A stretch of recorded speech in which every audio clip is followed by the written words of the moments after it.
बेली छकालै एउटा सुइना देखेको थिएँ।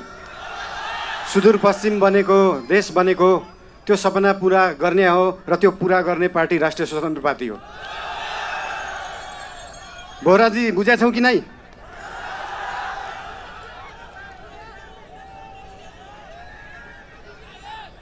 खल्तीमा पैसा नभएको विपन्न गरिबले शिक्षा पाउनु पर्यो, त्यो हो हाम्रो एजेन्डा। खल्तीमा पैसा नभएको विपन्न गरिबले स्वास्थ्य उपचार पाउनु पर्यो, त्यो हो हाम्रो एजेन्डा। 2 वर्षमा बन्ने बाटो 20 वर्षमा पनि बन्दैन, 1.5 वर्षमा बन्नु पर्यो, त्यो हो हाम्रो एजेन्डा। रुखमा बाँधेर हुन्छ कि बाटोमा सुताएर हुन्छ कि खोरमा जाकेर हुन्छ, बाटो बन्नु पर्यो। यहाँ त बाटो बनाउनलाई यो भेगमा मेरो भोट छैन, यहाँको बाटो किन बनाउने, यो भेगमा मेरो भोट छैन किन बाटो बनाउने। राष्ट्रिय स्वतन्त्र पार्टी सरकारमा गयो भने काङ्ग्रेस हिँड्ने बाटो पनि बनाउँछ, एमाले हिँड्ने बाटो पनि बनाउँछ, माओवादी हिँड्ने बाटो पनि बनाउँछ, सबै नेपाली जनता हिँड्ने बाटो बनाउँछ।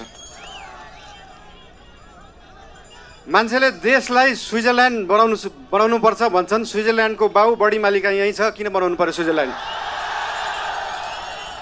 स्विजरल्यान्डको पराकाष्ठ रामारोसन यहीँ छ, किन बनाउनु पर्यो स्विजरल्यान्ड? खप्तड नेसनल पार्क यहीँ छ, किन बनाउनु पर्यो स्विजरल्यान्ड? हामी नेपालीहरू माल भएको चाल नपाएको मान्छेहरू पर्यौँ। भएको चिज देखाउनै सकेका छैन, सुदूरपश्चिमलाई जोड्नै सकेका छैन। सुदूरपश्चिम